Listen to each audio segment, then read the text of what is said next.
And today we are going to cover the implementation of GraphQL using Node and its implementation of GraphQL using Upload server. So for this implementation we need three main dependencies. One, we need Upload server, and then we need GraphQL,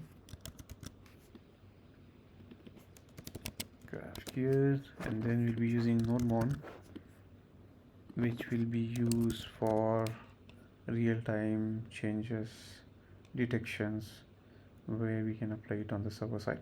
Alright, so based on these dependencies, and we'll be using the inbuilt upload server mock component, which will help to get the response, the mock response.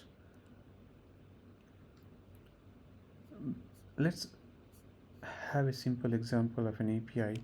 We call the API as books. So based on this books API, we'll be getting all the list of books as well as a specific book based on its ID. Let's get started, and before it, let's go ahead and understand the type in GraphQL. So for any GraphQL we need to have a type. So I'll just say for this particular API I need books, so this will have ID, name and author.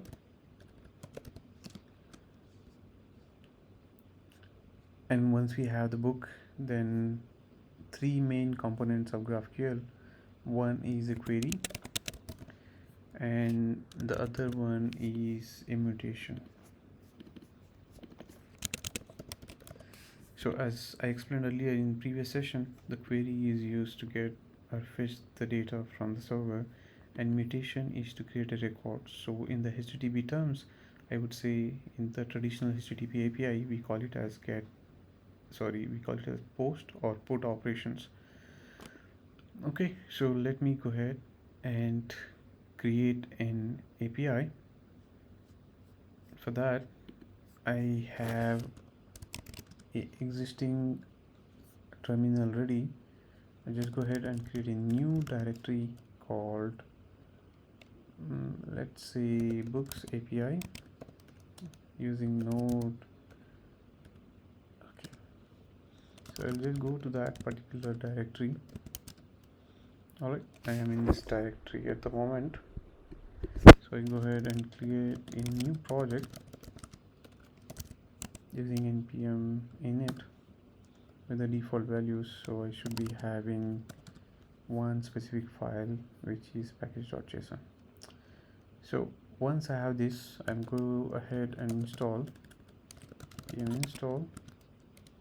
NodeMon, the required dependencies and the Apollo server, and I need GraphQL.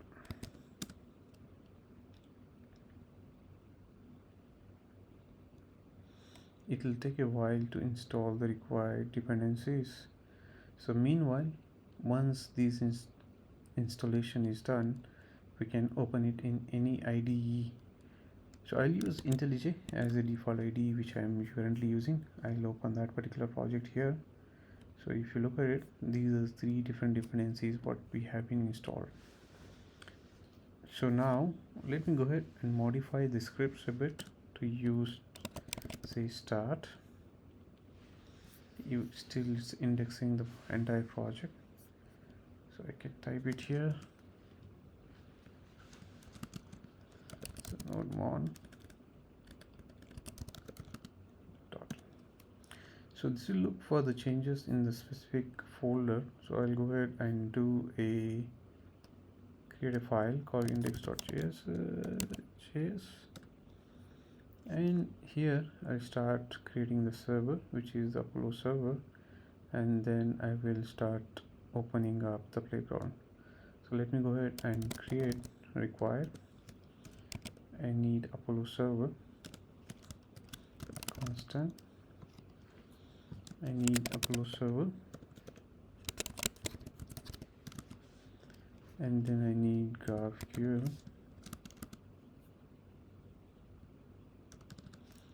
I'll just go ahead and create typedef and the resolver.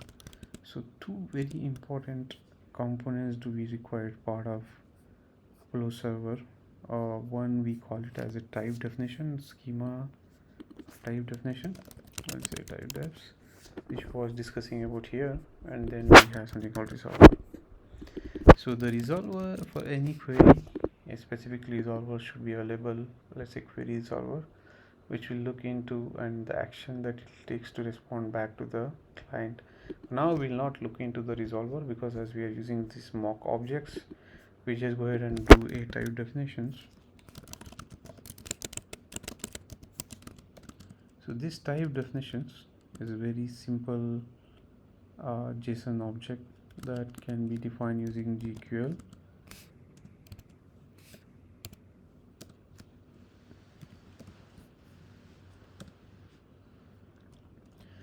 Okay, so I'm going to say type, say book of type which I have, let's say ID, which is of type ID, which is the scalar type of GraphQL, and then I have a name, book name, which is of type string, non-null, and then finally I do have a author. Say again it's a string, it's not null, and then I have a query which is enclosed with all the queries what I need, and say books. Let's say that it's a array of list of values of the book. Okay, for now I'll keep it very simple. I'll just format a bit and just go ahead and create a new Apollo server which will take these two type defs and the mocks. Alright, I'll just assign to a constant, let's say server. I listen to this server dot and then say 10. It will give me an URL. I'll just print it here on the console. Let me try to start this server. I'll open up my console, clear it up, and inside this folder I'll just API node. Alright, I'll say npm run start. Okay, if you look at it, the server has started and it started at port number 4000. So I go ahead and open up at port 4000.